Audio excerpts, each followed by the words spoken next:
예, 어제 오늘 문재인 대통령의 퇴임 행사 그리고 윤석열 대통령의 취임식 이어졌습니다. 하지만 또 여론의 뜨거운 관심을 받았던 곳 바로 국회 청문회장이었죠. 자, 오늘 국민의힘 입장을 먼저 듣고 내일 민주당 입장 듣겠습니다. 자, 법사위 국민의힘 간사로 한동훈 법무부 장관 후보자 청문회에 참여한 유상범 의원을 연결하겠습니다. 의원님 안녕하세요. 네, 반갑습니다. 예, 진 작가님과 김상현 소장님도 계시고요. 자, 새벽까지 이어진 청문회 오늘 아침 취임식까지 무척 피곤하시겠습니다, 의원님. 예, 보니까 잠을 한 2시간밖에 못 자서 하는데 조금 피곤해지고 있네요, 몸이. 아이고, 그렇군요. 네. 연결 감사하고요. 자, 여론의 관심이 굉장히 뜨거웠던 청문회가 아닌가 싶은데 네. 자, 청문회 마친 소감이랄까요? 어떠셨습니까?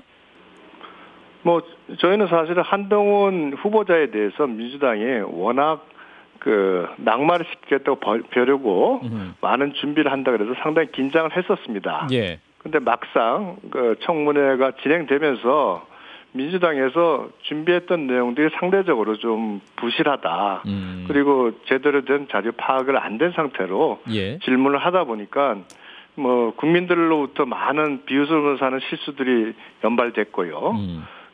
그러면서 오히려 이제 한동훈 후보자가 보여준 어떤 법치주의에 대한 확고한 인식, 또 여러 가지 법무 검찰에 대한 많은 풍부한 지식들이 오히려 잘 드러났고, 그로 인해서 국민들에게는 한동훈 후보자가 법무부 장관으로서는 적격자다, 이렇게 인식이 되는 청문회였다, 이렇게 생각을 하고 있습니다. 그런데 그 청문회라는 게 말이죠, 뭐 우리 편 통과시키고 상대편 낙마시키고 이러는 게 아니라 네. 사실 그쪽 국민의힘 의원들도 국민을 대변을 해가지고 그 후보자의 자격을 검증하는 그런 자리여야 하는데 제가 볼 때는 너무 다 감싸기만 하시는 것 같더라고요. 예. 어떤 면을 이렇게 감싸는 걸로 보이셨나요? 뭐 전체적으로요. 뭐 이렇게. 전체적으로요. 예, 검증을 하겠다는 의지는 별로 안 보이더라고요. 예. 근데 여당의 입장에서 한동훈 후보자에 대해서 아마 문제가 있었다면 뭐 저희들이 분명히 지적을 했을 겁니다. 예. 근데 특히 현재 아주 주요한 논점 중에 하나가 한동훈 후보자가 채널A 사건 수사를 받을 때 핸드폰의 비밀번호를 제공하지 않은 것이 마치 공공의 이익을 위해서는 합당하지 않다는 주장을 했지 않습니까? 근데 이것은 헌법상의 가치와 아주 반대되는 주장을 하는 겁니다. 그러니까 헌법상의 자기부재 금지의 원칙에 아주 반하는 주장을 하는데 후보자가 사실은 그 부분에 대해서 굉장히 조심스럽게 답할 수도 있었는데 본인은 헌법상의 가치를 지키기 위해서 나는 그 번호를 알려줄 수 없다. 이건 굉장히 법무부 장관으로서는 중요한 자세를 보였다. 저는 이렇게 생각을 하고 있습니다. 의원님, 이제 그런 반면에 이거 뭐 민주당에서 한동훈 후보에 대한 뭐 자질 시비, 윤리 공격 이런 것들은 뭐 저는 그거대로 있다라고 생각을 하고. 네네. 근데 이제 집권 여당이 되신 거 아닙니까? 네, 그렇습니다. 그리고 이제 법은 통과가 되어 있는 상태에서 검찰 개혁 관련돼서 지금 검경 수사권 조정 이후에 검찰하고 경찰 간의 지금 수사 협력 상황이 좀 실종된 문제라든지 수사 시스템이 변화하고 나서의 대책, 법무부가 지금 수사관들의 직제 재편 등 여러 가지 정책 현안에 대해서 한동훈 후보자 입장을 국민의힘에서 좀 들어주셨어야 됐는데, 진 작가님 말씀처럼 이 민주당이 하는 공격에 대한 변호 이외에는 딱히 정책 청문회로서 한동훈 후보자 입장을 들을 기회는 좀 없었던 것 같습니다. 네, 저도 뭐 그런 부분에 대해서는 되게 아쉽게 생각을 하고 있습니다. 사실은 제가 인수위에 참여를 해서 정무사법 행정국가를 이끌면서 방금 말씀하신 1차 검수완박이라고 저는 표현하는데요.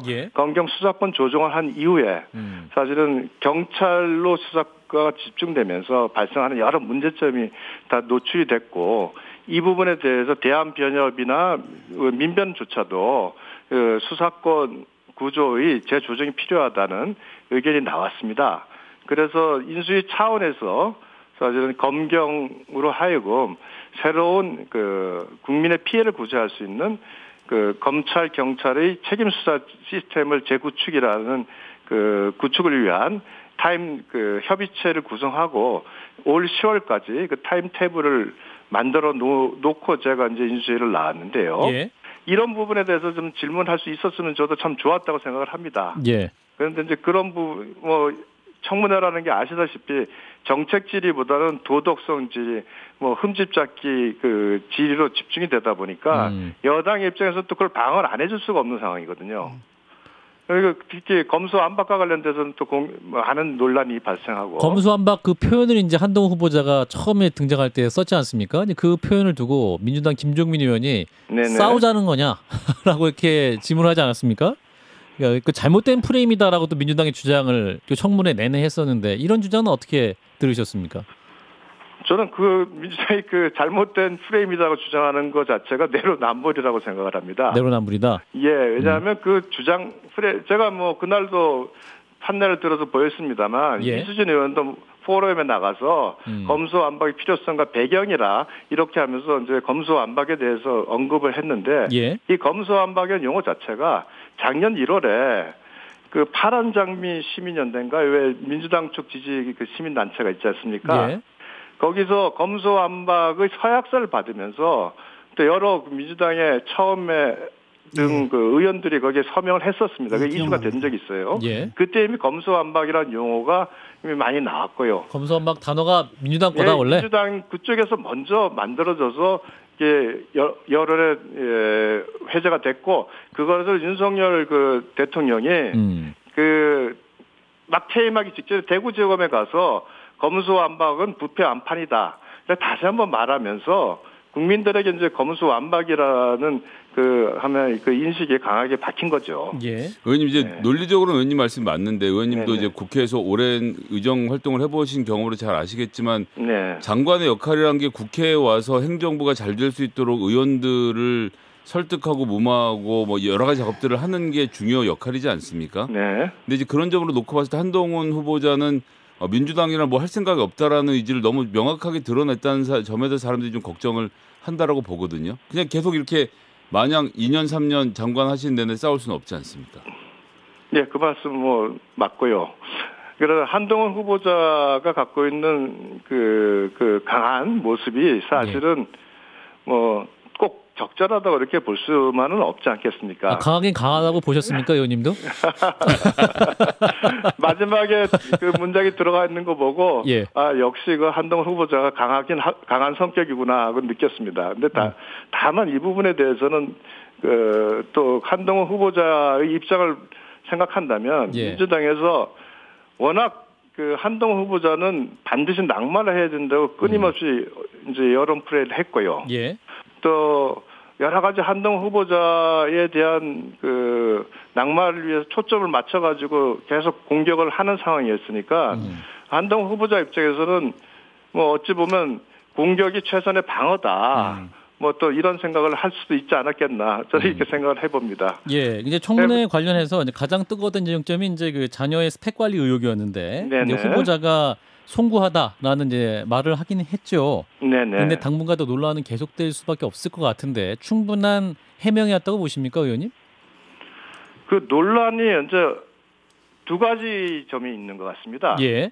첫째는 이제 그 한겨레에서 이제 논문이라 이렇게 표현을 해버리니까 예. 이게 국민들은 이게 무슨 석박사의 논문 같은 거를 만들어낸 거 아니냐 이렇게 생각을 하시는 부분이 있는 것 같고요. 예. 용어를 굉장히 저는 개인적으로 교묘하게 호도했다 이렇게 생각을 하고요. 예. 두 번째는 영어 리포트 뭐 이런 것을 외국 저널 온라인 저널에 올리고 전자책을 발간했다고 하니까 야 이게 도대체 학생으로서 가능한 거냐 아마 이런 식의 그 생각을 가지고 이제 논란이 된 것 같습니다. 예. 그래서 첫째 논문 측면에서 보면 이미 한동훈 후보도 밝혔지만 2페이지에서 한 6페이지 되는 데는 짧은 뭐 에세이 등의 습작이다. 리포트 중에 였고 이 부분에 대해서 민주당도 반박을 못했고 저희도 확인을 했습니다. 예. 그렇다면은 사실은 그 외국계 학교 다니는 학생이 소위 말하는 일종의 자기의 활동을 스펙으로 관리한다고 본다면 내 글을 올리는 거라고 봐야 되는 거고요. 예. 전자책 발간과 같은 것도 뭐 한동훈 후보가 충분히 설명을 했습니다. 근데 문제는 거기에 나온 내용들이 본인이 직접 작성했느냐 아니냐 예. 사실 이게 가장 중요한 부분 아니겠습니까? 그렇죠. 스펙 관리라는 그러니까 조국 장관의 문제는 그 부모 찬스 아빠 찬스에서 인턴을 안 했는데 인턴한 것처럼 뭐 장학 총장 표창을 실제로 공식적으로 나가지 않은 총적 복장을 위조해서 나간 이것을 부모의 그 지위를 이용해서 만들었다는 건데 여기에 지금 현재까지 확인된 내용은 그 학생이 직접 다 했다는 것은 확인이 이의는 없는 것 같습니다. 다만 그 과정에서 예. 부모가 어느 정도 도움을 줄 수는 있을 것 같습니다. 예. 그런데 그러한 도움을 줄 수 있는 부모가 많지는 않겠습니까? 그렇죠. 네, 그런 측면에서 본다면은 한동훈 후보가 송구하다고 말한 거는 그런 정도의 혜택을 받을 수 있는 그러니까 혜택을 줄 수 있는 부모가 많지 않은데 그 부모가 자신이었고 그것이 국민들에게 위화감을 줬다. 이런 부분에 대해서는 송구하다는 표현을 하는 것이 난 적절했다고 생각을 합니다. 의원님 이게 청문회가 아니라 제가 의원님께 따져 묻는 것은 아니지만 두 가지 사항 정도는 지적을 해야 될 것 같아서요. 네. 일단 전월에 전월을 올렸다라는 말씀 의원님도 하셨지만 네. 전월이라는 곳에 올리는 것은 논문 말고는 올라갈 수가 없는 것이라서 몇 장인지는 중요하지 않은 것 같고요. 그리고 그 따님이 직접 업로드했다고 했는데 그 업로드한 파일의 작성자 즉 어서에 벤슨이라는 이름이 등장하기 때문에 그러니까 이걸 본인이 썼은 벤슨이라는 이름이 갑자기 등장할 이유가 없다라는 점에서 문제를 지적했던 것 같습니다. 예, 그런 부분이 있는데 제가 한 가지 더 말씀을 드리면 저도 예. 우리나라가 이제 네이티브가 아닌 우리 학자들이 예. 외국 저널에 석사 논문에 박사 논문을 쓸 때는 제가 알기로는 거의 모든 분들이 사실은 네이티브로부터 교정을 다 받습니다. 예. 그러니까 아마 그럴 수는 있다고 생각을 합니다. 교정을 받을 수는 있다고 생각을 합니다. 예. 네. 그러니까 이제 후보자가 이제 논란이 계속되니까 이게 입시에 사용할 계획은 없다. 또 이렇게 말씀을 했거든요. 그럼 입시에 사용할 계획이 없으면 왜 이렇게까지 했느냐? 또 이렇게 묻는 분도 있으신데. 상식적으로 그게 좀 납득이 안 되거든요. 그래서 국민들이 상식적으로 보게 되면 결국 외국 대학에 이제 입시에 사용하기 위해서 만든 거다라고 보는 게 맞는데 후보자께서 좀 쿨하게 인정을 했으면 좋겠다는 생각이 들어요. 그 부분에 대해서는 진 교수님 말씀도 충분히 일리가 있다고 생각을 합니다. 예. 네. 그런데 그 후보자 자체가 과연 이제 이걸 입시에 사용하지 않는다고 이제 공식적으로 말을 했기 때문에. 예. 저는 우리는 그건 지켜는 볼 필요가 있다고 생각을 합니다. 그래서 만약 내년에 대학을 진학할 때 이 부분을 사용하지 않는다면 후보자가 그 약속을 그대로 지킨 거라고 보면 되지 않겠습니까? 이거 이제 어떻게 사용을 합니까? 그러나 공개적으로 사실은 이제 그 이후에 언론의 감시가 적어진다고 생각한다면은 사용할 수도 있지 않겠습니까? 그리고 그 청문회에서 또 이제 한겨레 신문 고소 취하 의향이 있냐라고 질문을 받았을 때 후보자가 그 언론개혁법 취지상 한겨레 고소 지지해줘야 된다 이렇게 또 말씀을 했어요. 그래서 이 발언에 대해서 이 공직자 감시 보도가 위축될 수 있다 이런 비판도 나오고 있습니다. 의원님은 어떻게 들으셨습니까? 이제 소위 말해서 이제 그 당시가 이제 아마 김남국 의원이 질의할 때죠. 예, 맞습니다. 그러면서 이제 그 답변을 문 대통령도 국민을 상대로 고소했다. 후보자가 그렇게 답변했죠, 그죠? 예, 대치기를 한 거죠. 그래서 아마 취지는 본인의 언론의 그 고소 자체의 정당성을 강조하는 과정에서 아마 그런 말이 나온 거 아닌가. 저는 이렇게 좀 생각을 하고 있습니다. 그거 좀 아쉽더라고요. 왜냐하면 언론중재법 국힘에서도 반대했지 않습니까? 네네. 라고 했는데 상대가 잘못한 점을 들어가지고 내 잘못을 옹호하고 이런 것은 두 개의 잘못이 하나의 올바름을 만들어내지 못한다는 점에서 좀 유감스럽고요. 특히 이제 한겨레 같은 경우에 제가 볼 때도 물론 이제 그 정치적 의도가 너무나 명확하게 보이긴 하지만 이거 사실 법원으로 가면 우리나라 법원이라는 게 그 언론의 자유를 갖다 아주 폭넓게 인정하기 때문에 이길 수도 없는 싸움인 것 같거든요. 그래서 저는 이런 건 좀 안 했으면 좋겠다는 생각이 들어요. 네. 왜냐하면 문재인 대통령이 그 네티즌 고발했을 때도 고소했을 때도 국힘에서 비판했던 걸로 기억을 하거든요. 네. 그래서 좀 그분한테 말씀드려가지고 취하하는 게 어떻겠는가. 진 교수님 말씀 제가 충분히 이해하고 저도 일정 부분 공감하는 부분이 있습니다. 제가 장관을 취임하면은 그 부분에 대해서는 저희 한동훈 후보자랑 다시 한번 논의를 한번 해보도록 하겠습니다. 예, 지금 이제 말씀하신 장관 취임 이제 전제를 말씀하셨는데 지금 청문 보고서 채택이 이루어지지 않은 상태인 거죠? 의원님 지금 어떤 상태입니까? 네, 채택은 이루어지지 않았고요. 예. 사실은 저희가 이제 5월 4일 날 먼저 그 인사청문 일정을 잡았지 않습니까? 예. 근데 5월 9일 날 연기를 하면서 이제 간사간 협의로 9일 날 연기하고 대신 그날 그 청문이 끝나고 나면 청문 보고서 채택을 한다. 뭐 부적격이든 적격이든 예. 이렇게 합의를 했었습니다. 그런데 결국은 이제 민주당에서 다시 청문회가 진행되면서 그 합의를 이행하라고 요구를 했더니 자료 제출이 안 됐으니 자료 제출을 첨부해서 내야 된다 하나. 그다음에 사과를 하면은 청문 보고서 채택하겠다. 이게 또다시 조건을 걸고 청문 보고서 채택을 사실상 거부를 한 상태고. 그래서 제가 오늘 12시까지 예. 그 입장을 다시 한번 전달해 다오 했더니 예. 아무 입장이 전달이 안 됐습니다. 결국은 민주당에서는 청문 보고서 채택은 하지 않겠다는 것을 그대로 뭐 저한테 드러냈다고 저는 이렇게 생각을 하고 있습니다. 예. 어차피 뭐 민주당에서는 뭐 들어가기 전부터 채택 안 하기로 이제 결심을 한 것 같은데 결국은 네. 이제 윤석열 대통령이 네. 그분도 미리 결정한 것 같거든요. 어떤 사건이 벌어진다 하더라도 임명을 하겠다. 근데 맞습니까? 대통령이 어떤 결정을 했는지 모르겠습니다. 저는 그보다는 요새 제가 지금 생각하고 있는 게 말의 무게에 대해서 좀 생각을 하고 있습니다. 예. 제가 간사간 협의라는 것은 양 의원들의 위임을 받아서 이제 이루어지는 행위입니다. 그런데 그것이 어떤 협의든 뭐 의원들만 반대하면 다 그 협의가 이제 완전히 무시되는 그 상황을 제가 지금 계속 반복해서 경험하고 있습니다. 예. 민주당의 그 모습에. 그래서 이제 안타깝게 생각을 하고요.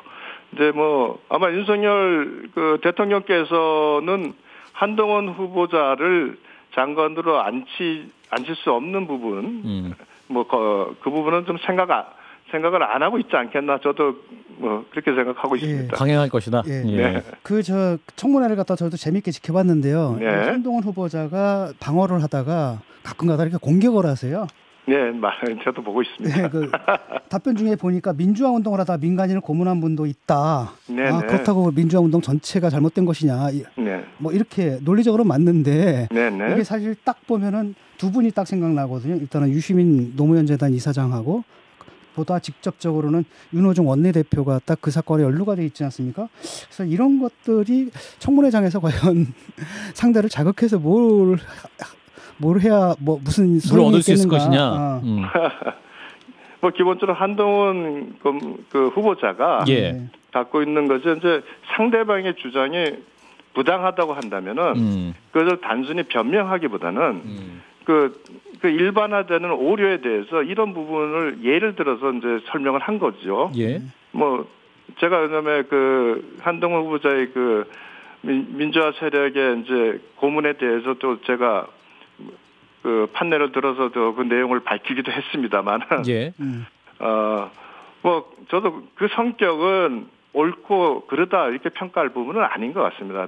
다만 이제 민영배 의원이 그 당시 질문 자체를 검찰에서 일부 발생할 수 있는 그런 부분을 일반화하면서 검수안박을 이제 합리화하는 그 논리를 폈습니다. 그렇다면 한동훈 후보도 같은 논리로 방어를 한 겁니다. 공격을 하면서. 예, 근데 예 선택이 상당히 야해요. 예, 근데 이게 이제 강하다. 왜냐하면 조금 강했죠. 네. 예, 왜냐하면 이게 나왔을 땐 비록 그 상대방이지만 그분들한테 그 허락을 받아야 되는 거 아니겠습니까? 좀 그런 자세를 보여주는 것도 나쁘지 않았을 텐데. 예. 그 이제 그 유감 표명해달라는 발언이 있죠. 야반도주 발언. 그게 이제 어떤 검수완박 법안에 대해서 한동훈 후보자가 지난 5년간 무슨 일이 있었길래 이렇게 명분 없는 야반도주까지 벌여야 하는지 국민들께서 궁금해하실 것이다.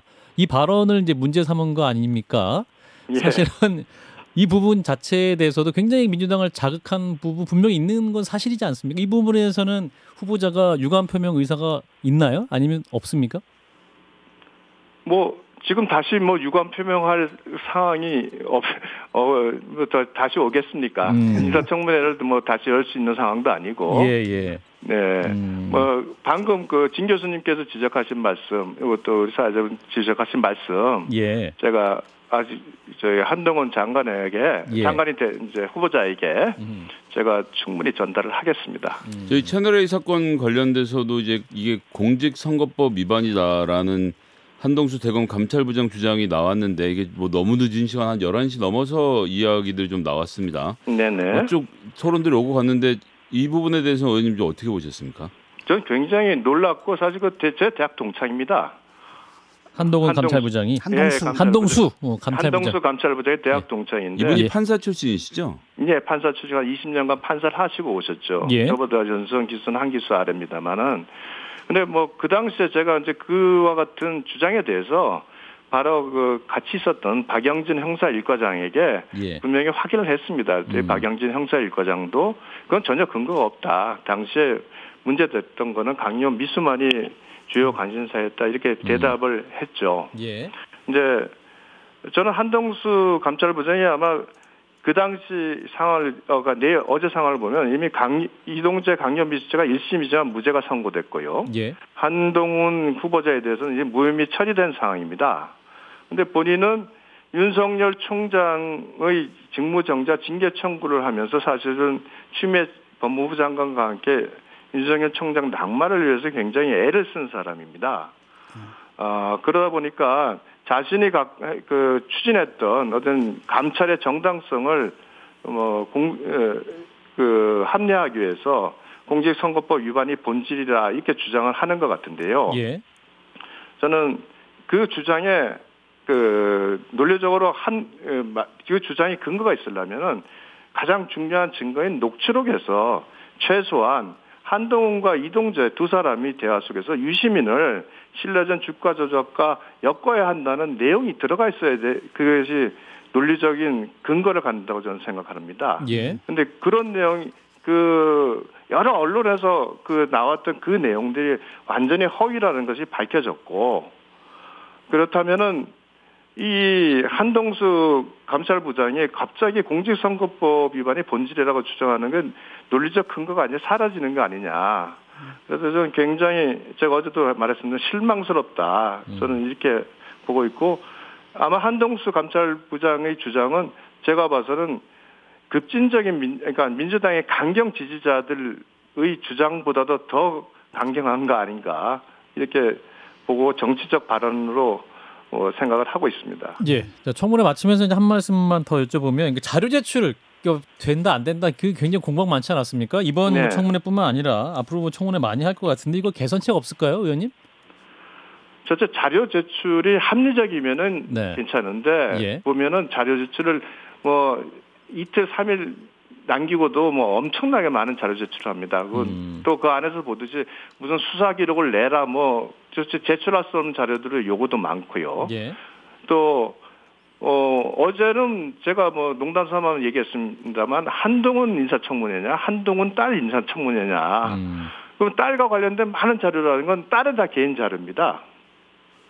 그러니까 그런 부분에 있어서 요구하는 것이 좀 과다한 측면이 있다. 이 자료 제출 요구 자체가 정치 공세의 한 일환으로 쓰이기 때문에 좀 문제가 있는데 말씀하신 대로 사실은 그 정책과 어떤 도덕성의 검증에 집중이 돼야 되는데 자료 제출 요구나 증인 출석 요구 이런 거 가지고 사실은 오전 내내 소모하고 고성이 오가고 이런 과정 국민들에게 보여주는 것에 대해서는 저도 죄송스럽게 생각을 합니다.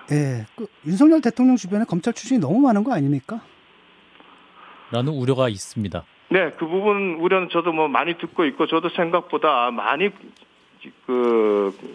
지금 주변에 배치를 하셨구나 생각을 하는데 제가 질문지를 보고 저 나름대로 잠시 생각을 해봤더니 먼저 제일 중요한 게 그 자리가 보면은 인사, 총무, 공직기강, 법률비서관 이런 자리입니다.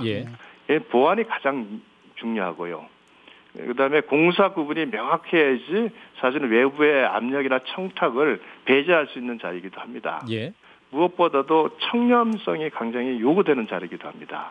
그러다 보니까 사실은 정치에서 같이 동지애로서 다른 수년이나 수십 년 이렇게 같이 하면서 속속들이 알면 아주 더 적임자라고 생각하는 분은 쓸 수도 있겠지만 워낙 짧은 시간에 그 정치에 들어서 대통령이 되시다 보니까 본인이 가장 믿을 사람을 쓴 게 아닌가 이렇게 생각을 하고 있습니다. 그래도 인사의 추천부터 검증까지가 전부 다 검찰만 거치게 된다, 검사의 손만 거치게 된다는 것에 대해서 국민들이 좀 불안해하는 것 같거든요. 왜냐하면 특정 직업 집단이 갖고 있는 세계관이라는 게 있어가지고 거기 갇히기 예. 쉬울 것 같아서. 예. 예, 그런 부분이 있을 텐데 제가 여기에 지금 들어온 분은 대부분 다 잘 아는 분인데요. 예. 아니 그 윤 대통령도 다 아는 분이시더라고요. 그러니까 저도 알고 그러는데 근데 제가 이 말씀드리는 잘 예. 안다고 말씀드리는 예. 그 각각의 사람들이 검찰에서 굉장히 그 합리적인 균형감을 갖췄다. 뭐 이런 평가를 받는 분입니다. 알겠습니다. 예. 예. 의원님이 또 중간에서 역할을 좀 많이 해주시기를 기대하겠습니다. 말씀 여기까지 드릴게요. 고맙습니다. 네, 고맙습니다. 네, 법사위 국민의힘 간사시죠 유상범 의원이었습니다.